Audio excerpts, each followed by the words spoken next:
ਅਸੀਂ 2-2 3-3 ਏਕੜ ਵਾਲਿਆਂ ਨੂੰ 30 ਲੱਖ 50 ਲੱਖ ਕਰੋੜ 2 ਕਰੋੜ 3 ਕਰੋੜ ਤੱਕ ਦੇ ਵੀ ਲੋਨ ਦਿਲਵਾਏ ਅਸੀਂ ਇਹ ਨਹੀਂ ਕਹਿੰਦੇ ਕੁਝ ਫੇਲ ਵੀ ਹੋਇਆ। ਉਹ ਫੇਲ ਹੋਇਆ ਕਈ ਕਾਰਨਾਂ ਕਰਕੇ। ਉਹਨਾਂ ਨੇ ਇਨਫਰਾਸਟ੍ਰਕਚਰ ਤੇ ਖਰਚ ਜ਼ਿਆਦਾ ਕਰਤਾ। ਗਾਈਆਂ ਖਰੀਦਣ ਮੌਕੇ ਉਹਨਾਂ ਕੋਲ ਗਾਈਆਂ ਘਟ ਗਈਆਂ।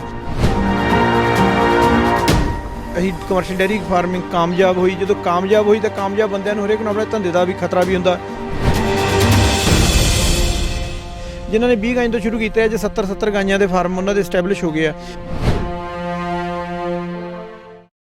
ਤੁਸੀਂ ਦੇਖ ਰਹੇ ਹੋ ਅਜੀਤ ਵੈਬ ਟੀਵੀ ਤੇ ਮੈਂ ਤੁਹਾਡੇ ਨਾਲ ਜੋਗਿੰਦਰ ਸਿੰਘ। ਅੱਜ ਅਸੀਂ ਡੇਅਰੀ ਧੰਦੇ ਬਾਰੇ ਸਾਡੇ ਨਾਲ ਦਲਜੀਤ ਸਿੰਘ ਸਦਰਪੁਰਾ ਨੇ, ਜਿਹੜੇ ਕਿ PDFA ਦੇ ਪ੍ਰਧਾਨ ਨੇ। ਤੇ ਜੇਕਰ ਗੱਲ ਕਰ ਲਈਏ ਕਿ ਪਿਛਲੇ ਸਮੇਂ ਦੌਰਾਨ ਜਿਹੜਾ ਹੈ ਡੇਅਰੀ ਨੂੰ ਪੰਜਾਬ 'ਚ ਡਿਵੈਲਪ ਕਰਨ ਲਈ ਜਿਹੜੀ ਪ੍ਰੋਗਰੈਸਿਵ ਡੇਅਰੀ ਫਾਰਮਰਜ਼ ਐਸੋਸੀਏਸ਼ਨ ਆ ਉਹਦਾ ਵੱਡਾ ਰੋਲ ਰਿਹਾ। ਤੇ ਇਹ ਜਿਹੜੇ ਯਤਨ ਨੇ ਇਹਨਾਂ ਦੇ ਲਗਾਤਾਰ ਜਾਰੀ ਨੇ। ਤੇ ਹਰ ਸਾਲ ਇੱਥੇ ਜਗਰਾਓਂ 'ਚ ਅੰਤਰਰਾਸ਼ਟਰੀ ਪੱਧਰ ਦਾ ਮੇਲਾ ਵੀ ਲਾਉਂਦੇ ਆ, ਡੇਅਰੀ ਮੇਲਾ, ਜਿੱਥੇ ਲੋਕਾਂ ਨੂੰ ਡੇਅਰੀ ਦੇ ਨਾਲ ਖੇਤੀਬਾੜੀ ਧੰਦੇ ਬਾਰੇ ਵੀ ਜਾਗਰੂਕ ਕਰਨ ਲਈ ਵੱਡੀ ਪੱਧਰ ਤੇ ਯਤਨ ਹੁੰਦੇ ਨੇ। ਇੱਥੋਂ ਤੱਕ ਕਿ ਵਿਦੇਸ਼ਾਂ 'ਚੋਂ ਵੀ ਇੱਥੇ ਮਾਹਰ ਆ ਕੇ ਜਿਹੜੇ ਨੇ ਲੋਕਾਂ ਨੂੰ ਸੈਮੀਨਾਰਾਂ ਰਾਹੀਂ ਜਾਗਰੂਕ ਕਰਦੇ ਨੇ। ਤੇ ਉਹਦੇ ਨਾਲ ਜਿਹੜੀ ਪੰਜਾਬ 'ਚ ਚੰਗੀਆਂ ਨਸਲਾਂ ਦੇ ਪਸ਼ੂ ਜਾਂ ਜਿਹੜੀ ਹੈਗੀ ਆ, ਚਾਹੇ ਉਹ ਗਾਈਆਂ ਨੇ ਚਾਹੇ ਮੱਝਾਂ ਨੇ, ਉਹਨਾਂ ਬਾਰੇ ਵੀ ਉਹ ਜਾਣਕਾਰੀ ਦਿੰਦੇ ਨੇ। ਡੇਅਰੀ ਜਿਹੜੇ ਪ੍ਰੋਗਰੈਸ ਐਸੋਸੀਏਸ਼ਨ ਦੇ ਪ੍ਰਧਾਨ ਸਾਡੇ ਨਾਲ ਨੇ, ਦਲਜੀਤ ਸਦਰਪੁਰਾ ਜੀ। ਸਵਾਗਤ ਹੈ ਜੀ ਪਹਿਲਾਂ ਤੁਹਾਡਾ। ਸਤਿ ਸ਼੍ਰੀ ਅਕਾਲ ਜੀ ਸਾਰਿਆਂ ਨੂੰ। ਭਾਜੀ ਇੱਕ ਦੱਸਿਓ ਵੀ ਜਿਹੜਾ ਹਰ ਸਾਲ ਤੁਸੀਂ ਡੇਅਰੀ ਬਾਰੇ ਮੇਲਾ ਲਾਉਂਦੇ ਹੋ, ਅੰਤਰਰਾਸ਼ਟਰੀ ਪੱਧਰ ਦਾ ਵੱਡੀ ਪੱਧਰ 'ਤੇ ਮੇਲਾ ਲਾਉਂਦੇ ਹੋ, ਤੇ PDFA ਦੇ ਜਿਹੜੇ ਯਤਨ ਨੇ ਇਹਨਾਂ ਨੂੰ ਕਿੰਨਾ ਕਬੂਲ ਪੈਂਦਾ, ਜਾਂ ਪੰਜਾਬ ਵਿੱਚ ਜਿਹੜੀ ਕਮਰਸ਼ੀਅਲ ਡੇਅਰੀ ਹੈ ਕਿੰਨੇ ਕਿਸਾਨ ਉਹਦੇ ਨਾਲ ਜੁੜੇ ਆ? ਅਸਲ ਦੇ ਵਿੱਚ ਜੀ ਸਾਡੀ ਆਰਗੇਨਾਈਜੇਸ਼ਨ ਤਾਂ ਵੈਸੇ 1972 ਦੀ ਬਣੀ ਹੈ। ਕੈਪਟਨ ਕਮਲਜੀਤ ਸਿੰਘ ਇਹਦੇ ਫਾਊਂਡਰ ਪ੍ਰੈਜ਼ੀਡੈਂਟ ਸੀਗੇ। ਅਤੇ ਪਰ ਇਹਦੇ ਵਿੱਚ ਜੇ ਇਹਨੂੰ ਅਸੀਂ ਕਹੀਏ ਕਮਰਸ਼ੀਅਲ ਐਂਗਲ ਦਿੱਤਾ ਜਿਹੜਾ, ਉਹ ਅਸੀਂ ਆ ਕੇ 2002 ਦੇ ਵਿੱਚ ਮੈਨੂੰ ਪ੍ਰਧਾਨ ਬਣਾਇਆ ਐਸੋਸੀਏਸ਼ਨ ਸਾਡੇ ਮੈਂਬਰਾਂ ਨੇ। ਅਤੇ 2002 ਤੋਂ ਅਸੀਂ ਸਾਰੇ ਜਿੰਨੇ ਜ਼ਿਆਦਾਤਰ ਸਾਡੇ ਮੈਂਬਰ ਸੀਗੇ ਯੂਥ ਸੀਗਾ ਜ਼ਿਆਦਾ ਸਾਡੇ ਨਾਲ ਜੁੜੇ। ਅਸੀਂ ਵੀ ਸਾਰੇ ਯੰਗ ਸੀ, ਆਪ ਵੀ ਸਾਰੇ। ਅਤੇ ਅਸੀਂ ਸਾਰਿਆਂ ਨੇ ਰਲ ਮਿਲ ਕੇ ਉਪਰਾਲਾ ਕੀਤਾ ਵੀ ਆਪਣੇ ਧੰਦੇ ਨੂੰ ਕਮਰਸ਼ੀਅਲ ਤੌਰ 'ਤੇ ਸਥਾਪਿਤ ਕਰਨਾ। ਇੱਕ ਜਿਵੇਂ ਕਹਿ ਦਈਏ ਕਿ ਸਾਨੂੰ ਕਿਸੇ ਵਿੱਚ ਵੀ ਨਹੀਂ ਗਿਣਿਆ ਜਾਂਦਾ ਸੀਗਾ। ਐਗਰੀਕਲਚਰ 'ਚ ਅਸੀਂ ਆਉਂਦੇ ਹਾਂ, ਪਰ ਜਦੋਂ ਤੁਸੀਂ ਉਹਦੀ ਪਰਿਭਾਸ਼ਿਤ ਕਰਦੇ ਆ, ਉਹਦੇ ਵਿੱਚ ਤੁਸੀਂ ਐਗਰੀਕਲਚਰ ਦੇ ਵਿੱਚ ਇਨਕਮ ਟੈਕਸ ਜਾਂ ਕਿਸੇ ਵੀ ਤੁਸੀਂ ਕਰਦੇ ਆ, ਉਹ 'ਚ ਫਿਰ ਐਗਰੀਕਲਚਰ ਤੋਂ ਬਾਹਰ ਕੱਢ ਦਿੱਤਾ ਜਾਂਦਾ। ਅਤੇ ਅਸੀਂ ਇਹਦੇ ਵਿੱਚ ਅਸੀਂ ਇਹਨੂੰ ਆਪਣੇ ਆਪ ਨੂੰ ਸਥਾਪਿਤ ਕਰਨਾ, ਸਾਡੀ ਆਪ ਦੀ ਇੱਕ ਹੋਂਦ ਹੋਵੇ। ਉਹਦੇ ਲਈ ਅਸੀਂ ਉਪਰਾਲੇ ਆਰਗੇਨਾਈਜੇਸ਼ਨ 'ਚ ਕੀਤੇ। ਨਵੇਂ ਅਸੀਂ ਬੈਂਕਾਂ ਨਾਲ ਟਾਈ ਅਪ ਕੀਤੇ, ਲੋਨ ਦਿਲਵਾਏ ਸਾਰੇ ਫਾਰਮਰਾਂ ਨੂੰ, ਕਿਉਂਕਿ ਕਿਸਾਨ ਜਿਹੜੇ ਸਾਡੇ ਨਾਲ ਜੁੜੇ ਜ਼ਿਆਦਾਤਰ ਵੱਡੇ ਨਹੀਂ ਸੀਗੇ, ਛੋਟੇ ਕਿਸਾਨ ਹੀ ਸੀਗੇ। ਛੋਟੇ ਮਤਲਬ 2 ਏਕੜ 5 ਏਕੜ 7 ਏਕੜ ਜਿਨ੍ਹਾਂ ਨੂੰ ਲੋੜ ਸੀਗੀ, ਉਹਨਾਂ ਨੂੰ ਵਿਚਾਰਿਆਂ ਨੂੰ ਉਹਨਾਂ ਨੂੰ ਮਾਲੀ ਮਦਦ ਨਹੀਂ ਮਿਲਦੀ ਸੀ, ਬੈਂਕ ਤੋਂ ਲੋਨ ਨਹੀਂ ਮਿਲਦੇ ਸੀ। ਅਤੇ ਅਸੀਂ 2-2 3-3 ਏਕੜ ਵਾਲਿਆਂ ਨੂੰ 30 ਲੱਖ 50 ਲੱਖ ਕਰੋੜ 2 ਕਰੋੜ 3 ਕਰੋੜ ਤੱਕ ਦੇ ਵੀ ਲੋਨ ਦਿਲਵਾਏ ਅਸੀਂ, ਔਰ ਬੰਦੇ ਕਾਮਯਾਬ ਹੋਏ। ਔਰ ਤਾਂ ਇਹ ਕਮਰਸ਼ੀਅਲ ਡੇਅਰੀ ਸਥਾਪਿਤ ਹੋਈ ਪੰਜਾਬ ਦੇ ਵਿੱਚ। ਇਹ ਐਸੋਸੀਏਸ਼ਨ ਦੇ ਯਤਨ ਸੀਗੇ। ਹਰ ਇੱਕ ਬੰਦੇ ਨੇ ਜਿਹਨੇ ਪੰਜਾਬ 'ਚ ਡੇਅਰੀ 'ਚ ਲੋਨ ਲਿਆ, ਉਹ ਡੇਅਰੀ ਸਾਡੀ ਐਸੋਸੀਏਸ਼ਨ ਨੇ ਦਵਾਇਆ। ਸਾਡੇ ਵਿੱਚੋਂ ਕੁਛ, ਅਸੀਂ ਇਹ ਨਹੀਂ ਕਹਿੰਦੇ ਕੁਛ ਫੇਲ ਵੀ ਹੋਇਆ। ਉਹ ਫੇਲ ਹੋਇਆ ਕਈ ਕਾਰਨਾਂ ਕਰਕੇ, ਕਿਉਂਕਿ ਬੈਂਕ ਜਦੋਂ ਲੋਨ ਦਿੰਦੀ ਹੈ ਨਾ, ਉਹ ਤੁਹਾਨੂੰ ਉਹਦੀ ਪਰਸੈਂਟੇਜ ਘੱਟ ਹੁੰਦੀ ਹੈ। ਗਾਂ ਦੀ ਕੀਮਤ ਘੱਟ ਪਾਉਂਦੀ ਹੈ, ਸ਼ੈਡ ਦੀ ਕੀਮਤ ਘੱਟ ਪਾਉਂਦੀ, ਕੁਛ ਕੋਲੋਂ ਪੈਸਾ ਲਾਉਣਾ ਪੈਂਦਾ। ਅਤੇ ਬਹੁਤ ਕਈ ਫਾਰਮਰਾਂ ਕੋਲ ਵਿਚਾਰਿਆਂ ਕੋਲੋਂ ਲਾਉਣ ਨੂੰ ਪੈਸਾ ਹੈ ਨਹੀਂ ਸੀ। ਉਹਨਾਂ ਨੇ ਬੈਂਕ ਦੇ ਹਿਸਾਬ ਨਾਲ ਹੀ ਚੱਲ ਕੇ ਉਹਨਾਂ ਨੇ ਇਨਫਰਾਸਟ੍ਰਕਚਰ 'ਤੇ ਖਰਚ ਜ਼ਿਆਦਾ ਕਰਤਾ। ਗਾਈਆਂ ਖਰੀਦਣ ਮੌਕੇ ਉਹਨਾਂ ਕੋਲ ਗਾਈਆਂ ਘਟ ਗਈਆਂ। ਹੁਣ ਜਦੋਂ ਤੁਸੀਂ ਖਰਚਾ ਕਰ ਦਿੱਤਾ, ਅਤੇ ਖਰਚਾ ਕਰਕੇ ਜੇਕਰ ਤੁਸੀਂ ਜਿੱਥੋਂ ਪ੍ਰੋਡਕਸ਼ਨ ਆਉਣੀ ਹੈ ਉਹ ਘਟ ਗਈ, ਅਤੇ ਫਿਰ ਤੁਹਾਡਾ ਲੋਨ ਦੀ ਕਿਸ਼ਤ ਵੀ ਨਹੀਂ ਮੁੜ ਸਕਦੀ। ਉਹ ਚੱਕਰ ਦੇ ਵਿੱਚ ਸਾਡੇ ਜ਼ਿਆਦਾਤਰ ਕੁਛ ਕੁ ਫਾਰਮਰਾਂ ਦਾ ਨੁਕਸਾਨ ਹੋਇਆ, ਅਤੇ ਕੁਛ ਇਹੋ ਜਿਹੀਆਂ ਮਾਰਾਂ ਪੈ ਗਈਆਂ, ਕਿਸੇ ਨੂੰ ਕੋਈ ਕੁਦਰਤੀ ਮਾਰ ਪੈ ਗਈ। ਅਤੇ ਨਹੀਂ, ਜ਼ਿਆਦਾਤਰ ਮੁੰਡੇ ਸਾਡੇ ਸਾਰੇ ਕਾਮਯਾਬ ਹੋਏ। ਹੋਰ ਧੰਦਿਆਂ ਦੀ ਬਦੌਲਤ ਸਾਡੇ ਜ਼ਿਆਦਾ। ਇੱਕ ਦੱਸਿਓ ਵੀ ਜਿਸ ਤਰ੍ਹਾਂ ਤੁਸੀਂ ਵੀ ਪਿਛਲੇ ਸਮੇਂ ਦੌਰਾਨ ਸੰਘਰਸ਼ ਵੀ ਲੜਦੇ ਰਹੇ ਹੋ ਵੀ ਦੁੱਧ ਦੇ ਰੇਟ ਘੱਟ ਜਾਂਦੇ ਆ, ਜਿਹੜੀਆਂ ਖਾਦ ਪਦਾਰਥ ਹੈ ਉਹਨਾਂ ਦੇ ਖਾਣ ਵਾਲੇ ਪਦਾਰਥ ਹੈ ਪਸ਼ੂਆਂ ਦੇ, ਉਹਨਾਂ ਦੇ ਰੇਟ ਵੱਧ ਜਾਂਦੇ ਆ। ਉਹਨੂੰ ਲੈ ਕੇ ਸੰਘਰਸ਼ ਵੀ ਲੜਦੇ ਰਹੇ ਹੋ। ਕਿਸ ਤਰ੍ਹਾਂ ਸਰਕਾਰਾਂ ਵੱਲੋਂ ਕਿਸ ਤਰ੍ਹਾਂ ਦਾ ਹੁੰਗਾਰਾ ਮਿਲਦਾ ਹੈ? ਨਹੀਂ, ਦੇਖੋ, ਤੁਸੀਂ ਸਰਕਾਰ ਦੇ ਕੋਲ ਕਦੇ ਵੀ ਤੁਸੀਂ ਕੰਮ ਕੋਈ ਕਰਾਉਣਾ, ਅਸੀਂ ਕਿਉਂ ਕਹਿੰਦੇ ਸੰਗਠਿਤ ਕੌਣ ਹੁੰਦਾ? ਸੰਗਠਿਤ ਉਹੀ ਹੁੰਦਾ ਜਿਹੜਾ ਇੱਕ ਧੰਦੇ ਨੂੰ ਮਤਲਬ ਸਾਰੇ ਜਣੇ ਜਿਨ੍ਹਾਂ ਦੀ ਲੋੜ ਆ ਵੀ ਇੱਕ ਧੰਦੇ ਦੇ ਲਈ ਉਹ ਉਸ ਦੇ ਮਗਰ ਲੱਗ ਕੇ ਉਹਦੇ ਲਈ ਟਾਈਮ ਛੱਡਦੇ ਆ। ਹੁਣ ਜਦੋਂ ਸਾਡੇ ਜਿਹੜੇ ਕਮਰਸ਼ੀਅਲ ਡੇਅਰੀ ਫਾਰਮਰ ਆ ਉਹ ਟਾਈਮ ਛੱਡਦੇ ਆ, ਅਤੇ ਸਾਡਾ ਇੱਕ ਮਜ਼ਬੂਤ ਸੰਗਠਨ ਬਣਿਆ। ਸਾਡੇ ਅਸੀਂ ਕਮਰਸ਼ੀਅਲ ਡੇਅਰੀ ਫਾਰਮਿੰਗ ਕਾਮਯਾਬ ਹੋਈ, ਜਦੋਂ ਕਾਮਯਾਬ ਹੋਈ ਤਾਂ ਕਾਮਯਾਬ ਬੰਦਿਆਂ ਨੂੰ ਹਰੇਕ ਨੂੰ ਆਪਣੇ ਧੰਦੇ ਦਾ ਵੀ ਖਤਰਾ ਵੀ ਹੁੰਦਾ। ਅਤੇ ਸਾਡਾ ਜਿਹੜਾ ਐਸੋਸੀਏਸ਼ਨ ਦੇ ਵਿੱਚ ਆਪਸ ਵਿੱਚ ਸਾਡਾ ਜਿਹੜੀ ਪਹਿਲੀ ਹਿੰਦੁਸਤਾਨ ਦੀ ਐਸੋਸੀਏਸ਼ਨ ਆ, ਜਿਹੜੀ ਕਿਸਾਨਾਂ ਦੀ ਐਸੋਸੀਏਸ਼ਨ 'ਚ ਬਹੁਤ ਜ਼ਿਆਦਾ ਏਕਤਾ, ਅਤੇ ਸਾਡਾ ਪ੍ਰੈਸ਼ਰ ਗਰੁੱਪ ਬਣਿਆ। ਪ੍ਰੈਸ਼ਰ ਗਰੁੱਪ ਦੀ ਬਦੌਲਤ ਅਸੀਂ ਕਦੇ ਵੀ ਦੁੱਧ ਦੇ ਰੇਟ ਨਜਾਇਜ਼ ਨਹੀਂ ਘਟਣ ਦਿੱਤੇ, ਕਦੇ ਵੀ ਰੇਟ ਸਾਡਾ ਅੱਜ ਵੀ ਦੁੱਧ ਦੇ ਰੇਟ, ਹਾਲਾਂਕਿ ਹਮੇਸ਼ਾ ਹੀ ਅਸੀਂ ਇਹ ਮੰਨ ਕੇ ਚੱਲਦੇ ਵੀ ਰੇਟ ਜਿੰਨੇ ਹੋਣੇ ਚਾਹੀਦੇ ਉਹਦੇ ਮੁਕਾਬਲੇ ਬਹੁਤ ਘੱਟ ਨੇ, ਪਰ ਤੁਸੀਂ ਇਹ ਕੰਮ ਇੰਟਰਨੈਸ਼ਨਲ ਮਾਰਕੀਟ ਨਾਲ ਜੁੜਿਆ ਹੋਇਆ। ਅਤੇ ਪਰ ਅਸੀਂ ਜੇ ਤੁਸੀਂ ਦੂਜੀਆਂ ਸਟੇਟਾਂ ਦੀ ਗੱਲ ਕਰੋਗੇ, ਉਹਨਾਂ ਨਾਲੋਂ ਸਾਡਾ ਅੱਜ ਵੀ 10 ਰੁਪਏ ਲੀਟਰ ਦੁੱਧ ਦਾ ਰੇਟ ਜ਼ਿਆਦਾ ਵਾ। ਚਾਹੇ ਤੁਸੀਂ ਗਵਾਂਢੀ ਹਰਿਆਣੇ ਦੀ ਗੱਲ ਕਰ ਲਓ, ਉਹਦਾ ਵੀ ਸਾਡੇ ਨਾਲੋਂ 5-6 ਰੁਪਏ ਲੀਟਰ ਘੱਟ ਆ। ਜੇ ਮਹਾਰਾਸ਼ਟਰ ਸਾਡੇ ਨਾਲੋਂ 11 ਤੋਂ 12 ਰੁਪਏ ਲੀਟਰ ਘੱਟ ਆ, ਜਦ ਕਿ ਅਮੁੱਲ ਐਡੀ ਵੱਡੀ ਆਰਗੇਨਾਈਜੇਸ਼ਨ ਆ, ਉਹਨਾਂ ਦੇ ਵਿੱਚ ਵੀ ਗਾਈਆਂ ਦਾ ਦੁੱਧ ਦਾ ਰੇਟ ਪੰਜਾਬ ਦੇ ਦੁੱਧ ਨਾਲੋਂ ਘੱਟ ਆ। ਮਤਲਬ ਇਹ ਸਾਰਾ ਜਿਹੜਾ ਇਹ ਹਾਲਾਂਕਿ ਦੁੱਧ ਦਾ ਰੇਟ ਬਹੁਤ ਘੱਟ ਆ, ਅਤੇ ਸਾਡੇ ਫੀਡ ਕਾਸਟ ਬਹੁਤ ਜ਼ਿਆਦਾ ਵੱਧ ਗਈ ਆ, ਔਰ ਇਹ ਇੱਕ ਕਿਸਮ ਦੀ ਡਬਲ ਹੋ ਗਈ ਰੇਟ ਆ ਪਿਛਲੇ 1.5 ਸਾਲ 'ਚ। ਕਰੋਨਾ ਦਾ ਅਸਰ ਕੀ ਹੋਇਆ ਕਿ ਦੁੱਧ ਦੇ ਰੇਟ ਨਹੀਂ ਵਧੇ, ਅਤੇ ਪਰ ਜਿਹੜੇ ਸਟੋਕਿਸਟਾਂ ਨੇ ਸਾਡੇ ਇਨਗਰੀਡੀਅੰਟ ਦੇ ਰੇਟ ਵਧਾ ਦਿੱਤੇ। ਪਰ ਫਿਰ ਵੀ ਅਸੀਂ ਅੱਜ ਜੇ ਸਰਵਾਈਵ ਕਰ ਰਹੇ ਤਾਂ ਸਾਡਾ ਦੂਜੇ ਦੇਸ਼ ਦੇ ਹਿੱਸਿਆਂ ਨਾਲੋਂ 8 ਤੋਂ 10 ਰੁਪਏ ਲੀਟਰ ਦੁੱਧ ਦਾ ਰੇਟ ਘੱਟ ਆ। ਉਹ ਸਾਡਾ ਪ੍ਰੈਸ਼ਰ ਗਰੁੱਪ ਆ ਜਿਹੜਾ, ਉਹਦੀ ਬਦੌਲਤ ਹੀ ਆ। ਜੀ ਇੱਕ ਦੱਸਿਓ, ਜਿਹੜਾ ਨਵਾਂ ਕਿਸਾਨ ਹੈ, ਚਾਹੇ ਨੌਜਵਾਨ ਲਾ ਲਓ, ਡੇਅਰੀ ਨਾਲ ਜੁੜਦਾ ਹੈ, ਛੋਟਾ ਕਿਸਾਨ ਹੈ, ਤਾਂ ਉਹ ਕਿਸ ਤਰ੍ਹਾਂ ਸਫਲ ਹੋ ਸਕਦਾ? ਤੁਹਾਡਾ ਬੜਾ ਤਜਰਬਾ ਹੈ ਇਸ ਮੁੱਦੇ 'ਤੇ, ਕਿਸ ਤਰ੍ਹਾਂ ਉਹ ਸਫਲ ਹੋ ਸਕਦਾ? ਦੋ ਚੀਜ਼ਾਂ ਜੀ, ਜਦੋਂ ਕਮਰਸ਼ੀਅਲ ਡੇਅਰੀ ਅੱਜ ਬਹੁਤ ਜ਼ਿਆਦਾ ਪੈਸਾ ਭਾਲਦੀ ਆ, ਜਦੋਂ ਤੁਸੀਂ ਜਦ ਕਿ ਜੇ ਮੰਨ ਕੇ ਚੱਲੋ ਜਿਹਨੇ 100 ਗਾਂ ਦਾ ਫਾਰਮ ਬਣਾਉਣਾ ਤਾਂ ਉਹਨੂੰ 4 ਕਰੋੜ ਰੁਪਏ ਚਾਹੀਦਾ ਜੇ ਕਮਰਸ਼ੀਅਲ ਡੇਅਰੀ, ਕਿਉਂਕਿ ਇੰਨੀ ਵੱਡੀ ਇਨਵੈਸਟਮੈਂਟ ਗਾਂ ਦੀ ਇਹ ਨਹੀਂ ਕਰ ਸਕਦਾ। ਇੰਨੀ ਇਨਵੈਸਟਮੈਂਟ ਤੁਸੀਂ ਲੋਨ ਤੋਂ ਬਗੈਰ ਨਹੀਂ ਕਰ ਸਕਦੇ, ਔਰ ਮਤਲਬ ਜ਼ਿਆਦਾ ਇਨਵੈਸਟਮੈਂਟ ਹੋਣ ਲੱਗ ਗਈ ਹੈ ਨਾ। ਅਤੇ ਉਹ ਜਿਹੜੇ ਸਾਡੇ ਫਾਰਮਰ ਛੋਟੇ ਤੋਂ ਵੱਡੇ ਹੋਏ, ਮੈਂ ਤਾਂ ਕਹਿੰਦਾ ਵੀ ਉਸ ਸਟੈਪ ਬਾਈ ਸਟੈਪ ਹੋਣ। ਤੁਸੀਂ ਛੋਟੇ ਤੋਂ ਛੋਟਾ, ਮੈਂ ਕਹਿੰਦਾ ਜੀ ਭਾਵੇਂ ਤੁਹਾਡੇ ਕੋਲ 5 ਵੀ ਜਾਨਵਰ ਰੱਖੇ ਆ, ਜੇ ਤੁਹਾਡੇ ਕੋਲ ਮੈਂ ਕਹਿੰਦਾ ਜਿਹਨੇ ਘਰੇ ਰੱਖੀ ਹੈ ਡੈਰੀ, ਜੇ 4 ਗਾਈਆਂ ਰੱਖੀਆਂ, ਬਰਾਂਡਾ ਵਾ, ਤਾਂ ਤੁਸੀਂ ਮੱਝਾਂ ਦੀ ਫਾਰਮਿੰਗ ਕਰੋ। ਮੱਝਾਂ ਦੀ ਬਰੀਡਿੰਗ ਦੇ ਵਿੱਚ ਪੈਣ ਦੀ ਬਜਾਏ ਮੱਝ ਮਾਰਕੀਟ ਦੇ ਵਿੱਚੋਂ ਲਓ। ਦੁੱਧ ਹਰੇਕ ਮੱਝ ਵਧੀਆ, ਜੇ ਵਧੀਆ ਖੁਰਾਕ ਆ ਤਾਂ 13-14 ਕਿਲੋ 12-14 ਕਿਲੋ ਦੁੱਧ ਦੇ ਦਿੰਦੀ ਹੈ।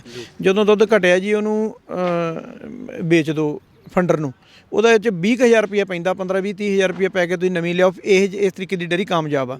ਜਾਂ ਫਿਰ ਬਰੀਡ ਬਹੁਤ ਵਧੀਆ ਬਣਾਓ, ਠੀਕ ਹੈ ਜੀ। ਉਹ ਕਈ ਵਾਰ ਆਪਾਂ ਉਸ 'ਤੇ ਧਿਆਨ ਨਹੀਂ ਦਿੰਦੇ, ਅਤੇ ਪਰ ਜਦੋਂ ਤੁਸੀਂ 10 ਐਨੀਮਲ ਦਾ ਕਰਨਾ, ਚਾਹੇ ਘਰੇ ਹੀ ਉਹਨੂੰ ਵਧੀਆ ਹਵਾਦਾਰ ਬਣਾ ਕੇ 10 ਗਾਈਆਂ ਤੋਂ ਕਰ ਸਕਦੇ ਸ਼ੁਰੂ।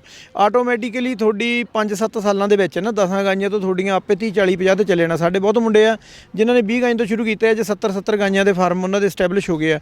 ਤੁਸੀਂ ਉਹਨਾਂ ਦੀ ਦੇਖ ਲਓ ਵੀ, ਜੇ ਤੁਸੀਂ ਆਪਾਂ ਕਹਿ ਦਈਏ ਜਿਵੇਂ ਆਪਾਂ ਕਹਿੰਦੀ ਕੀਮਤ ਵੱਧਦੀ ਆ, ਜਿਹਨੇ 20 ਗਾਈਆਂ ਤੇ 20 ਗਾਈਆਂ ਉਸ ਟਾਈਮ, ਜੇ ਅੱਜ ਤੋਂ ਜਿਹਨੇ 20 ਗਾਈਆਂ ਦਾ ਪਿਛਲੇ 8-10 ਸਾਲ ਪਹਿਲਾਂ ਕੰਮ ਸ਼ੁਰੂ ਕੀਤਾ ਸੀ, ਉਦੋਂ 2-2.5 ਲੱਖ ਰੁਪਏ ਦੀ ਕੀਮਤ ਵਿੱਚ ਫਾਰਮ ਬਣ ਜਾਂਦਾ ਸੀ। ਤੇ 20 ਗਾਈਆਂ ਦਾ ਉਹਨੇ 40 ਲੱਖ 'ਚ 45 ਲੱਖ ਸ਼ੁਰੂ ਕੀਤਾ ਸੀ। ਅੱਜ ਉਹ 50 ਗਾਈਆਂ ਦਾ ਮਾਲਕ ਹੋ ਗਿਆ, ਤਾਂ ਅੱਜ ਘੱਟੋ ਘੱਟ ਨਹੀਂ ਤਾਂ ਉਹ ਚਲੋ ਉਹਨੇ ਪੂਰਾ ਸੈਮੀ ਆਟੋਮੇਸ਼ਨ ਆ ਉਹਦੀ, ਤਾਂ ਉਹ ਘੱਟੋ ਘੱਟ 1.5 ਕਰੋੜ ਦਾ ਮਾਲਕ ਵੀ ਹੋ ਗਿਆ ਆਪਣੇ ਵਿੱਚ। ਭਾਜੀ ਇੱਕ ਦੱਸੋ ਵੀ ਜਿਹੜੀ ਕਿਹੜੀਆਂ ਨਸਲਾਂ ਨੇ ਗਊਆਂ ਦੀਆਂ ਜਾਂ ਮੱਝਾਂ ਦੀਆਂ, ਤੁਸੀਂ ਤੁਹਾਡਾ ਤਜਰਬਾ ਵੀ ਕਿਹੜੀਆਂ ਨਸਲਾਂ ਤੁਸੀਂ ਸੁਝਾਅ ਕਰਦੇ ਹੋ ਕਿਸਾਨਾਂ ਨੂੰ ਵੀ ਆਹ ਰੱਖੋ ਜਿਹਦੇ 'ਚ ਉਹ ਮੁਨਾਫਾ ਕਮਾ ਸਕਦੇ? ਦੇਖੋ, ਮੱਝਾਂ ਦੇ ਵਿੱਚ ਤਾਂ ਆਪਾਂ ਸਾਰੇ ਜਾਣਦੇ ਵੀ ਮੁਰਾ ਨਸਲ ਦੀ ਹੀ ਮਤਲਬ ਮੱਝ ਆ ਜਿਹੜੀ ਉਹ ਜ਼ਿਆਦਾ ਪ੍ਰੋਫਿਟੇਬਲ ਆ। ਅਤੇ ਹਾਲਾਂਕਿ ਪੰਜਾਬ ਦੀ ਸਾਡੀ ਨੀਲੀ ਰਾਵੀ ਆ, ਪਰ ਜ਼ਿਆਦਾ ਪ੍ਰੋਫਿਟੇਬਲ ਮੁਰਾ ਹੀ ਆ। ਪਰ ਗਾਈਆਂ ਦੇ ਵਿੱਚ HF, ਅਤੇ ਦੂਜੇ ਨੰਬਰ 'ਤੇ ਅਸੀਂ ਕੁਝ 10% 15% ਜਰਸੀ ਰੱਖਦੇ, ਫੈਟ ਪਰਸੈਂਟੇਜ ਵੱਧ ਜਾਂਦੀ ਹੈ। ਅਤੇ HF ਨੂੰ ਤੁਸੀਂ ਇਹ ਕਹਿ ਸਕਦੇ ਹਾਂ, ਅਸੀਂ ਪੰਜਾਬ ਨੇ, ਸਾਡੀ ਆਰਗੇਨਾਈਜੇਸ਼ਨ ਨੇ ਅਸੀਂ ਇਸਟੈਬਲਿਸ਼ ਕੀਤਾ। ਅਸੀਂ ਪਿਓਰਟੀ ਵੱਲ ਗਏ ਹਾਂ। ਸਾਡੀ ਪਹਿਲੀ ਆਰਗੇਨਾਈਜੇਸ਼ਨ ਹੈ ਜਿਹਨੇ ਦੇਸ਼ ਦੇ ਵਿੱਚ ਜਿਹੜੀਆਂ ਮਿੱਥ ਸੀਗੀ ਸਾਡੇ ਯੂਨੀਵਰਸਿਟੀ ਦੀ, ਸਾਰੇ ਇੰਡੀਆ ਦੀ ਯੂਨੀਵਰਸਿਟੀ ਦੀ ਡਿਪਾਰਟਮੈਂਟਾਂ ਦੀ, ਕਿ ਇੱਥੇ ਕ੍ਰੋਸ ਬ੍ਰਿਡ ਗਾਂ 50% ਕ੍ਰੋਸ ਬ੍ਰਿਡ ਹੀ ਰਹਿ ਸਕਦੀ ਆ, ਪਿਓਰਟੀ ਵਾਲੀ ਨਹੀਂ ਰਹਿ ਸਕਦੀ। ਅਸੀਂ 100% ਦੇ ਨੇੜੇ 99.9% ਪਿਓਰ ਤੱਕ ਚਲੇ ਗਏ ਹਾਂ। ਉਹਨੂੰ ਅਸੀਂ ਪੰਜਾਬ ਹੋਲਸਟਨ ਦਾ ਨਾਮ ਦਿੱਤਾ। ਪੰਜਾਬ ਹੋਲਸਟਨ ਅੱਜ ਸਾਰੇ ਦੇਸ਼ ਵਿੱਚ ਮਸ਼ਹੂਰ ਆ।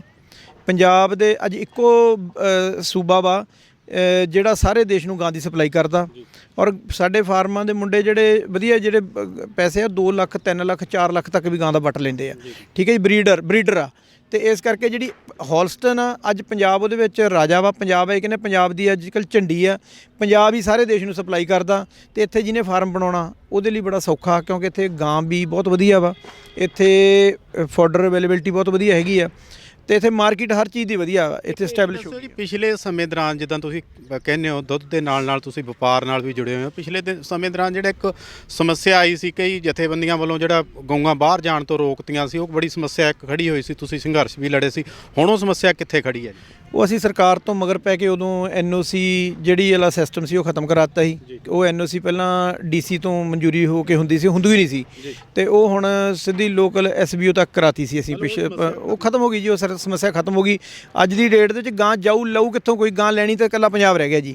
ਅੱਜ ਜਿਹੜੇ ਸਾਡੇ ਫਾਰਮਰ ਨੇ ਉਹ ਬਰੀਡਰ ਨੇ, ਔਰ ਉਹ ਜੇ ਵੇਚਣੀ ਚਾਹਣ ਵਧੀਆ ਗਾਂ ਤਾਂ ਬਹੁਤ ਵਧੀਆ ਪੈਸੇ ਵੀ ਵੱਟੇ ਜਾਂਦੇ ਆ ਉਹਦੇ, ਕਿਉਂਕਿ ਜਦੋਂ ਮਰਜੀ ਥੋੜੀ ਜਿਹੀ ਵੀ ਦੁੱਧ ਦੇ ਰੇਟ ਅਪ ਹੁੰਦੇ ਆ ਤੇ ਸਾਰਾ ਦੇਸ਼ ਪੰਜਾਬ ਵੱਲ ਗਾਂ ਲੈਣ ਭੱਜਦਾ ਵਾ। ਤੇ ਇਸ ਕਰਕੇ ਅੱਜ ਦੀ ਡੇਟ ਸਾਡੇ ਬਰੀਡਰ ਆ ਫਾਰਮਰ। ਪੰਜਾਬ ਤੋਂ ਗਾਂ ਕਿਹੜੇ ਹੋਰ ਸੂਬੇ ਆ ਜਿੱਥੇ ਡੇਅਰੀ ਨੂੰ ਡਿਵੈਲਪ ਕਰਨ ਲਈ ਯਤਨ ਹੋ ਰਹੇ ਆ ਸਰਕਾਰ ਵੱਲੋਂ ਜਾਂ ਲੋਕਾਂ ਵੱਲੋਂ ਵੀ ਇਸ ਪਾਸੇ ਰੁਝਾਨ ਦਿਖਾਇਆ ਜਾ ਰਿਹਾ? ਦੇਖੋ ਸਰਕਾਰਾਂ ਵੱਲੋਂ ਤਾਂ ਐਵੇਂ ਕਹੀਏ ਵੀ ਕੋਈ ਖਾਸ ਗੱਲਾਂ ਨਹੀਂ ਹੁੰਦੀਆਂ, ਸਰਕਾਰਾਂ ਦਾ ਤਾਂ ਬਿਆਨਬਾਜ਼ੀਆਂ ਹੁੰਦੀਆਂ ਨੇ। ਗੱਲ ਜੇ ਪੰਜਾਬ 'ਚ ਵੀ ਡੈਰੀ ਡਿਵੈਲਪ ਹੋਈ ਤਾਂ ਸਾਡੇ ਆਰਗੇਨਾਈਜੇਸ਼ਨ ਨੇ ਕੀਤੀ ਆ, ਠੀਕ ਹੈ ਜੀ। ਤੇ ਇੱਥੇ ਜਿਹੜਾ ਕਿਸਾਨਾਂ ਦਾ ਸਮੂਹ ਇਕੱਠਾ ਹੋਇਆ, ਅਸੀਂ ਤਾਂ ਸਾਰਿਆਂ ਨੂੰ ਕਹਿੰਦੇ ਹਾਂ ਯਾਰ ਜੇ ਕਾਮਯਾਬ ਹੋਣਾ ਆਪਣਾ ਇਕੱਠ ਕਰੋ। ਰਿਕਸ਼ਾ ਯੂਨੀਅਨ ਵਾਲੇ ਵੀ ਰਿਕਸ਼ੇ ਉਹਦੇ ਆਪਦੇ ਹੱਕਾਂ ਲਈ ਲੜਦੇ ਆ। ਸਾਡੇ ਅੱਜ ਵੀ ਜੇ ਇੱਥੇ ਕਾਮਯਾਬ ਆ ਤਾਂ ਅਸੀਂ ਨਿੱਕੀ ਨਿੱਕੀ ਗੱਲ 'ਤੇ ਅਸੀਂ ਆਪ ਇਕੱਠੇ ਆ, ਸਾਡੀ ਤਾਕਤ ਆ, ਅਸੀਂ ਸਰਕਾਰ ਨਾਲ ਹੀ ਮੱਥਾ ਲਾ ਸਕਦੇ ਹਾਂ, ਅਸੀਂ ਹਰ ਕਿਸੇ ਨਾਲ ਮੱਥਾ ਲਾ ਸਕਦੇ ਹਾਂ। ਸਾਡੇ ਕੋਲ ਕੋਈ ਸਬਸਿਡੀ ਆਈ ਪੈਸਾ ਨਹੀਂ ਲੈ ਸਕਦਾ, ਕੋਈ ਵਿਚੋਲਾ ਨਹੀਂ ਵਿੱਚ ਪੈ ਸਕਦਾ। ਅਸੀਂ ਹਰ ਚੀਜ਼ ਲਈ ਲੜਨਾ ਜਾਣਦੇ ਹਾਂ, ਦੁੱਧ ਦੇ ਰੇਟਾਂ ਲਈ ਲੜਨਾ ਜਾਣਦੇ ਹਾਂ। ਤੇ ਇਹ ਇਸ ਕਰਕੇ ਜਿਹੜੀਆਂ ਦੂਜੀਆਂ ਸਟੇਟਾਂ ਦੀ ਆਪਾਂ ਗੱਲ ਕਰੀਏ, ਦੂਜੀਆਂ ਸਟੇਟਾਂ ਦੇ ਵਿੱਚ ਸਰਕਾਰਾਂ ਨੇ ਤਾਂ ਕੋਈ ਖਾਸ ਨਹੀਂ ਕਿਸੇ ਵੀ ਸਟੇਟ 'ਚ ਕੀਤਾ, ਪਰ ਉਹਦੇ ਵਿੱਚ ਕੋਆਪਰੇਟਿਵ ਕਰਦੀਆਂ। ਜਿਵੇਂ ਗੁਜਰਾਤ ਆ ਅਮੁੱਲ ਆ, ਤੇ ਅਮੁੱਲ ਆਪਣੇ ਫਾਰਮਰਾਂ ਨੂੰ ਥੋੜ੍ਹੇ ਲੋਨ ਦਿੰਦੀ, ਕਿਉਂਕਿ ਉੱਥੇ ਛੋਟੀ ਫਾਰਮਿੰਗ ਆ। ਉਹ ਫਿਰ 2-2 3-3 ਗਾਈਆਂ ਦੇ ਲੋਨ, 5-5 ਗਾਈਆਂ ਦੇ ਲੋਨ ਹੁੰਦੇ, ਪੰਜਾਬ 'ਚ ਲੈਣ ਆਉਂਦੇ ਆ। ਤੇ ਇਸ ਤੋਂ ਗੁਜਰਾਤ ਤੋਂ ਬਾਅਦ ਸਾਡੇ ਤੋਂ ਬਾਅਦ ਕਰਨਾਟਕਾ ਹੁੰਦਾ ਸੀ। ਕਰਨਾਟਕਾ 'ਚ ਵੀ ਡੈਰੀ ਫੇਲ ਹੋ ਗਈ, ਕਰਨਾਟਕਾ ਦੇ ਵਿੱਚ ਗਾਈਆਂ ਖਤਮ ਹੋ ਗਈਆਂ। ਕਰਨਾਟਕਾ ਵਾਲੇ ਸਾਡੇ ਕੋਲ ਲੈ ਕੇ ਜਾਂਦੇ, ਪਹਿਲਾਂ ਪਹਿਲੇ ਨੰਬਰ 'ਤੇ ਪੰਜਾਬ ਤੇ ਦੂਜੇ ਨੰਬਰ 'ਤੇ ਕਰਨਾਟਕਾ ਸਪਲਾਈ ਕਰਦੇ। ਇੱਕ ਟਾਈਮ ਕਰਨਾਟਕਾ ਹੀ ਪਹਿਲੇ ਨੰਬਰ 'ਤੇ ਸਪਲਾਈ ਕਰਦਾ ਸੀ। ਅੱਜ ਦੀ ਡੇਟ 'ਚ ਕਰਨਾਟਕ ਤੋਂ ਵੀ ਕਿਸੇ ਨੇ ਗਾਂ ਲੈਣੀ ਤੋਂ ਪਹਿਲਾਂ ਪੰਜਾਬ 'ਚੋਂ ਲੈ ਕੇ ਜਾਂਦਾ, ਪੰਜਾਬ ਵਾਲਾ ਕਰਨਾਟਕ ਜਾਂਦੀ, ਕਰਨਾਟਕ ਤੋਂ ਫਿਰ ਮੁੜ ਕੇ ਬਿਹਾਰ ਆ ਜਾਂਦੀ ਹੈ। ਮਤਲਬ ਅੱਜ ਦੀ ਡੇਟ ਦੇ ਵਿੱਚ ਜਿਹੜੀ ਗਾਂ ਵਾ, ਸਾਨੂੰ ਮਾਣ ਆ ਵੀ ਅਸੀਂ ਪੰਜਾਬ ਦੀ ਜਿਹੜੀ ਡੈਰੀ ਨੂੰ ਉਸ ਪਾਸੇ ਉੱਥੇ ਤੱਕ ਲੈ ਗਏ ਆ ਕਿ ਅਸੀਂ ਅੱਜ ਸਾਰੇ ਹਿੰਦੁਸਤਾਨ ਨੂੰ ਡੈਰੀ ਸਾਹਿਬ ਤੁਸੀਂ ਇੱਕ ਬੜੀ ਗੱਲ ਆਪ ਹੀ ਕੀਤੀ ਹੈ ਵੀ ਜਿਹੜੀਆਂ ਸਬਸਿਡੀਆਂ ਬਹੁਤੀਆਂ ਆਉਂਦੀਆਂ ਨੇ ਸਰਕਾਰਾਂ ਵੱਲੋਂ, ਉਹ ਆਮ ਕਿਸਾਨਾਂ ਨੂੰ, ਜਿਹੜੇ ਆਮ ਡੇਅਰੀ ਕਿਸਾਨ ਆ, ਉਹਨਾਂ ਨੂੰ ਨਹੀਂ ਮਿਲਦੀਆਂ, ਜਾਂ ਵਿਭਾਗ ਦੇ ਅਧਿਕਾਰੀ ਹੀ ਉਹਨੂੰ ਕਰ ਜਾਂਦੇ ਨੇ, ਗੋਲ ਕਰ ਜਾਂਦੇ ਨੇ। ਉਹਦੇ ਤੋਂ ਬਚਣ ਲਈ ਵੀ ਕਿਸ ਤਰ੍ਹਾਂ ਦੇ ਯਤਨ ਜਾਂ ਉਹਦੇ ਲਈ ਵੀ ਜਥੇਬੰਦੀ ਵੱਲੋਂ ਕੋਈ ਯਤਨ ਕੀਤੇ ਜਾਂਦੇ? ਨਹੀਂ, ਅਸੀਂ ਮੇਰੇ ਖਿਆਲ ਨਾਲ ਡਿਪਾਰਟਮੈਂਟ ਵੀ ਉਹਦੀ ਵੀ ਵਧੀਆ ਰਿਹਾ। ਡਿਪਾਰਟਮੈਂਟ ਤਾਂ ਵਧੀਆ ਰਹਿੰਦਾ ਜੇ ਮੂਰੇ ਜਾਗਰੂਕ ਨੇ ਜੀ। ਡਿਪਾਰਟਮੈਂਟ ਆਮ ਕਿਸਾਨਾਂ ਦੀ, ਮੈਂ ਉਹੀ ਕਹਿੰਦਾ ਡਿਪਾਰਟਮੈਂਟ ਤਾਂ ਵਧੀਆ ਰਹਿੰਦਾ ਜੇ ਤੁਹਾਡੀ ਆਰਗੇਨਾਈਜੇਸ਼ਨ ਕੋਈ ਜਾਗਰੂਕ ਹੈਗੀ ਹੈ। ਅਸੀਂ ਕਦੇ ਸਾਡਾ ਮੈਂਬਰ ਕਿਸਾਨ ਕਿਸੇ ਨੇ ਸਾਡੇ ਤੋਂ ਬਿਨਾਂ ਆਸੇ-ਪਾਸੇ ਕੋਈ ਗਲਤ ਕਰ ਲਈ ਹੋਵੇ ਗੱਲ, ਉਹਨੂੰ ਕਹਿ ਨਹੀਂ ਸਕਦੇ। ਸਾਡੇ ਨੌਲੇਜ ਦੇ ਵਿੱਚ ਸਾਡਾ ਵੀ ਜਿਹੜਾ ਕੋਈ ਸੰਬੰਧਿਤ ਫਾਰਮਰ ਆ, ਕਿਸੇ ਲੇਟ ਵੀ ਹੁੰਦੀ ਸਬਸਿਡੀ, ਉਹ ਵੀ ਅਸੀਂ ਉਦੋਂ ਦੀ ਉਦੋਂ ਕਢਵਾ ਕੇ ਦੇਈਦੀ ਆ।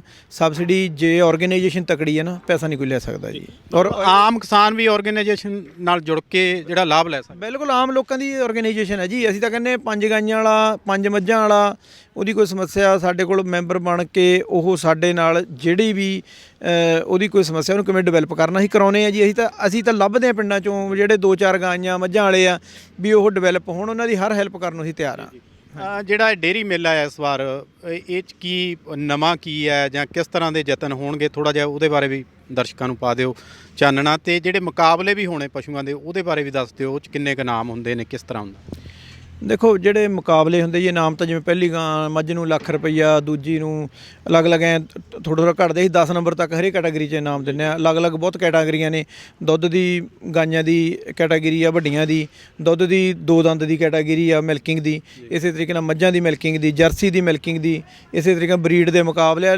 ਮਤਲਬ ਇਨਾਮ ਤਾਂ ਬਹੁਤ ਮੋਟੇ ਇਨਾਮ ਹਨ ਸਾਡੇ, ਜਿੰਨੇ ਕੁ ਅਸੀਂ ਜੋਗੇ ਹੈਗੇ। ਅਸੀਂ ਸਾਡੀ ਆਰਗੇਨਾਈਜੇਸ਼ਨ ਅੱਜ ਸਭ ਤੋਂ ਵੱਧ ਇਨਾਮ ਇਨਾਮ ਦਾ ਮਤਲਬ ਇਹ ਹੁੰਦਾ ਜੀ, ਤੁਸੀਂ ਜਿਹੜਾ ਬੰਦਾ ਆਇਆ ਇੱਥੇ ਛੱਡ ਕੇ ਤੁਹਾਨੂੰ ਕੁਛ ਨਾ ਕੁਛ ਰਕਮ ਵੀ ਵਧੀਆ ਮਿਲ ਜੇ, ਪਰ ਇੱਥੇ ਇਨਾਮ ਨਾਲੋਂ ਵਧੀਆ ਮੈਂ ਕਹਿੰਦਾ ਜਿਹੜਾ ਬੰਦਾ ਸਰਟੀਫਿਕੇਟ ਲੈ ਕੇ ਵੀ ਜਾਂਦਾ ਨਾ, ਉਹਦੀ ਗਾਂ ਜਿਹੜੀ ਕੰਪੀਟੀਸ਼ਨ 'ਚ 15ਵੇਂ ਨੰਬਰ 'ਤੇ ਵੀ ਖੜੀ ਆ, ਉਹਦਾ ਵੀ ਕੀਮਤ ਵੱਧ ਜਾਂਦੀ ਆ। 10ਵੇਂ ਨੰਬਰ 'ਤੇ ਖੜੀ ਆ, ਉਹ ਵੀ ਕੀਮਤ ਵੱਧ ਜਾਂਦੀ। ਸਰਟੀਫਿਕੇਟ ਹੀ ਉਹਦੀ ਗਾਂ ਦੀ ਕੀਮਤ, ਉਹ ਕਹਿੰਦਾ ਮੈਂ ਸ਼ੋਅ ਦੇ ਵਿੱਚ ਇੰਨੇ ਨੰਬਰ 'ਤੇ ਆਇਆ, ਜਿੰਨੇ ਉਹਦੀ ਗਾਂ ਦੀ ਆਪਣੇ ਆਪ ਕੀਮਤ ਵੱਧ ਜਾਂਦੀ। ਦੂਸਰਾ ਨੰਬਰ ਕੀ ਹੈ ਜੀ, ਜਿਹੜੇ ਫਾਰਮਰ ਇੱਥੇ ਆਉਂਦੇ ਆ, ਇੱਥੇ ਸਾਰੀਆਂ ਸਟੇਟਾਂ ਦੇ ਫਾਰਮਰ ਜਿਹੜੇ ਗਾਹਕ ਨੇ, ਐਕਚੁਅਲ 'ਚ ਵੱਡੇ ਗਾਹਕ ਇੱਥੇ ਆਉਂਦੇ ਆ। ਜਦੋਂ ਤੰਬੂਆਂ ਦੇ ਵਿੱਚ ਜਿਹੜਾ ਫਾਰਮਰ ਇੱਥੇ ਕੰਪੀਟੀਸ਼ਨ ਲੜਨ ਲਈ ਆਉਂਦਾ ਉਹਨੂੰ ਇੱਥੇ ਤੇ ਲਿੰਕ ਬਣਦੇ ਆ। ਜਿਹੜਾ ਬਾਹਰੋਂ ਮੰਨ ਲਓ ਮਹਾਰਾਸ਼ਟਰ ਤੋਂ ਫਾਰਮਰ ਆਇਆ ਜਾਂ ਕਰਨਾਟਕਾ ਤੋਂ ਆਇਆ, ਉਹਨੇ 3 ਦਿਨ ਫਾਰਮ ਰਾਤ ਨੂੰ ਉਹਨਾਂ ਨੇ ਤੰਬੂਆਂ 'ਚ ਕਿਹੜਾ ਦੇਣਾ ਜੀ, ਜਿੱਥੇ ਲੋਕ ਕੰਪੀਟੀਸ਼ਨ ਲਈ ਰੈਡੀ ਬੈਠੇ ਆ। ਉੱਥੋਂ ਫਿਰ ਉਹਨਾਂ ਨਾਲ ਲਿੰਕ ਬਣਾਉਂਦੇ ਆ। ਜਦੋਂ ਗਾਂ ਉਹ ਕਹਿੰਦਾ ਭਾਵੇਂ ਇੱਥੇ 20 ਗਾਂਆਂ ਵਾਲਾ ਮਾਲਕ ਹੀ ਆ, ਫਿਰ ਉਹ ਗਾਂ ਵਾਲਾ ਸਿੱਧਾ ਉਹਦੇ ਕੋਲ ਆਉਂਦਾ ਵੀ ਯਾਰ ਮੈਂ ਗਾਂ ਮਾਰਕੀਟ 'ਚ ਗਵਾਂਢੀ ਦੀ ਗਾਂ ਤਾਂ ਮੰਨ ਲਓ ਉਹੀ ਗਾਂ 1.5 ਲੱਖ ਦੀ ਵਿਕਦੀ ਆ, ਉਹ ਜਿਹੜਾ ਉਹਦਾ ਲਿੰਕ ਬਣ ਕੇ ਉਹ 2.5 ਲੱਖ ਦੀ 3 ਲੱਖ ਦੀ ਵੇਚ ਲੈਂਦਾ। ਮਤਲਬ ਇਹ ਪਲੇਟਫਾਰਮ ਆ ਡੇਅਰੀ ਦਾ, ਮੈਂ ਕਹਿੰਦਾ ਵੀ ਹਿੰਦੁਸਤਾਨ ਦਾ ਇੱਕੋ ਪਲੇਟਫਾਰਮ ਆ। ਇੱਥੇ ਰਿਲੇਸ਼ਨ ਬਣਦੇ ਆ ਖਰੀਦਣ ਵਾਲਿਆਂ ਦੇ, ਵੇਚਣ ਵਾਲਿਆਂ ਦੇ। ਇੱਥੇ ਰਿਕਾਰਡ ਵੀ ਬਣਦੇ ਦੁੱਧ ਤੇ ਨਸਲਾਂ ਦੇ। ਰਿਕਾਰਡ ਇੱਥੇ ਪਿਛਲਾ ਵੀ ਰਿਕਾਰਡ ਸਾਡਾ 70 ਲੀਟਰ ਪਲੱਸ ਆ, 71 ਲੀਟਰ ਦੇ ਨੇੜੇ ਇੰਡੀਆ ਦਾ ਰਿਕਾਰਡ। ਸਾਰੇ ਰਿਕਾਰਡ ਇੱਥੇ ਹੀ ਬਣੇ, ਆਪਣੇ PDFA ਮੇਲੇ ਦੇ ਵਿੱਚ ਹੀ ਬਣਦੇ ਆ। ਹਰ ਵਾਰ ਇੱਥੇ ਨਵੇਂ ਰਿਕਾਰਡ ਬਣਦੇ ਆ ਜੀ। ਤੁਸੀਂ ਸੁਣਿਆ ਕਿ ਇਹਨਾਂ ਨੇ ਡੇਅਰੀ ਧੰਦੇ ਨੂੰ ਕਿਸ ਤਰ੍ਹਾਂ ਡਿਵੈਲਪ ਕੀਤਾ ਜਾ ਸਕਦਾ ਹੈ, ਜਾਂ ਪੰਜਾਬ ਦੀ ਜਵਾਨੀ ਜਾਂ ਨਵੇਂ ਫਾਰਮਰ ਜਿਹੜੇ ਛੋਟੇ ਫਾਰਮਰ ਨੇ ਉਹ ਕਿਸ ਤਰ੍ਹਾਂ ਜੁੜ ਕੇ ਡੇਅਰੀ ਨਾਲ ਆਪਣੇ ਆਪ ਨੂੰ ਜਿਹੜਾ ਆਰਥਿਕ ਤੌਰ ਤੇ, ਕਿਉਂਕਿ ਜਿਹੜੀ ਖੇਤੀਬਾੜੀ ਦੇ ਨਾਲ ਡੇਅਰੀ ਵੀ ਇੱਕ ਬਹੁਤ ਅਹਿਮ ਧੰਦਾ, ਔਰ ਇਹਨਾਂ ਨੇ ਪੰਜਾਬ 'ਚ ਜਿਹੜਾ ਇਹਨੂੰ ਵੀ ਮੁੱਖ ਧੰਦੇ ਵਜੋਂ ਉਭਾਰਤਾ ਡੇਅਰੀ ਨੂੰ ਵੀ। ਤੇ ਹੋਰ ਵੀ ਅਸੀਂ ਇਹਨਾਂ ਨਾਲ ਵੱਖ-ਵੱਖ ਮੁੱਦਿਆਂ ਤੇ ਗੱਲਬਾਤ ਕੀਤੀ ਹੈ। ਧੰਨਵਾਦ। ਭਵਿੱਖ 'ਚ ਵੀ ਅਸੀਂ ਇਹਨਾਂ ਨਾਲ ਗੱਲਬਾਤ ਕਰਦੇ ਰਹਾਂਗੇ। ਮੈਂ ਜੋਗਿੰਦਰ ਸਿੰਘ, ਕੈਮਰਾਮੈਨ ਅਸ਼ੋਕ ਸੰਗਮ ਨਾਲ। ਪੜ੍ਹਾਈ 'ਚ ਦਿਲ ਲੱਗਦਾ ਸੀ, ਨੰਬਰ ਚੰਗੇ ਆਉਂਦੇ ਸੀ। ਐਸੀ ਖੋਟੀ ਦੀ ਪ੍ਰੀ ਮੈਟ੍ਰਿਕ ਸਕਾਲਰਸ਼ਿਪ ਜੋ ਮਿਲਦੀ ਸੀ। ਬਾਪੂ ਮਜ਼ਦੂਰੀ ਕਰਦਾ, ਬੇਬੇ ਨੂੰ ਮਸਾਂ ਹੀ ਘਰਾਂ 'ਚ ਕੰਮ ਮਿਲਦਾ, ਪਰ ਮੈਂ ਖੁਸ਼ ਸੀ। 10ਵੀਂ 'ਚ ਸਾਈਕਲ ਮਿਲੂਗੀ ਤੇ ਪੋਸਟ ਮੈਟ੍ਰਿਕ ਐਸੀ ਵਜ਼ੀਫਾ ਵੀ। ਲੰਬੜਦਾਰਾਂ ਦੀ ਰਾਣੋ ਵਾਂਗ ਇੰਜੀਨੀਅਰ ਬਣਾਂਗੀ। ਪਰ ਸੁਪਨੇ ਹੀ ਰਹਿ ਗਏ। ਸਕਾਲਰਸ਼ਿਪ ਬੰਦ ਹੋ ਗਈ, ਸਕੂਲ ਛੁੱਟ ਗਿਆ, ਸਾਈਕਲ ਮਿਲੀ ਕੋਈ ਨਾ ਤੇ ਫੀਸ ਹੈ ਨਹੀਂ। ਹੁਣ ਮਾਂ ਨਾਲ ਘਰਾਂ 'ਚ ਕੰਮ ਕਰਨ ਜਾਨੀ ਆ ਦਿੱਤਾ ਮੈਨੂੰ ਇਸ ਸਰਕਾਰ ਨੇ। ਹੁਣ ਨਹੀਂ, ਮੈਂ ਕਹਿ ਦਿੱਤਾ ਬਾਪੂ ਬੇਬੇ ਨੂੰ, ਐਤਕੀ ਸਬਕ ਸਿਖਾਉਣਾ ਹੈ। ਵੋਟ ਪਾਉਣੀ ਉਹਨਾਂ ਨੂੰ ਜਿਹੜੇ ਸਮਝਣ ਸਾਡੇ ਦਰਦਾਂ ਨੂੰ।